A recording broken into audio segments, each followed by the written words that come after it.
بحثونه نه کېږي. ګرانو مالدارانو، موږ فرانسه کې د لس سپین غر زراعتي او مالداري شرکت کومې مصنوعي القاح چې تاسو استفاده کوئ د هغې ایستلو نتیجې عملاً دلته اول فرانسه کې ګورو. بیا دا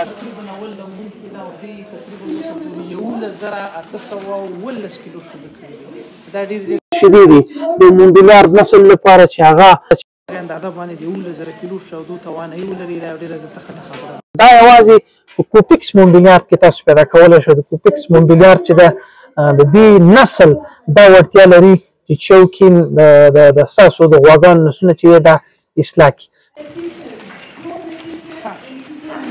دلته ښکاري او ورسره دا یو ښه ساختمان دی د غوا دپاره چې دا کولی شي 8 لنګونه 9 لنګونه 10 لنګونه پورې پاتې شي. دا خو بیا مې یوازې د کوپیکس مونډیلیار چې لس سپینه غرې راوړي دا په دې کې لیدل کېږي. تاسو راځئ تاسو ته زه دلته بله وښیم چې مثلا دا دویم لنګون کې ده. په د اول لنګون کې د 10,000 کیلو 10,905 کیلو شوده کړي په اول لنګون کې. او اوس د دې غوا چې دی دا دویم لنګون دی. یو شی چې دی دا خو کوپیکس مونډیلیار مونډیلیار نسل چې دی دا د اول کال د دویم کال د دریم کال او تر تقریبا 10 کلونو پورې د ده په هغه وجود کې چې دی کوم لوړوالی چې دی بیا هغې کې تغییر نه راځي.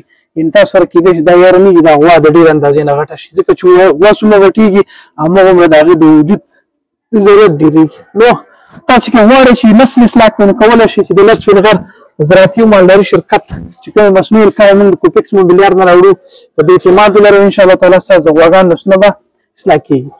شاید تاسو نور مونډیلیار وګورئ دا ځینې مونډیلیار فرانسې نه د باندې پیدا کېږي یا فرانسه کې د ځای نشته چې هلته مونډیلیار څه خو شاید د هغې هغه اندازه او وړتیا په دې اندازه باندې نه وي لکه څومره چې ده کوپیکس مونډیلیار. دلته تاسو راوړئ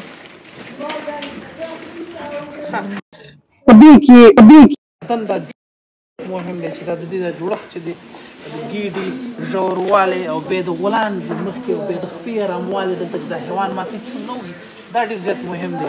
ځکه کله چې موږ په فارم کې اکثره هغه غواګانې چې سختې شوخي د هغې ساتنه چې بیا ډېره زیاته سخته او یا بیا په امراضو باندې اوري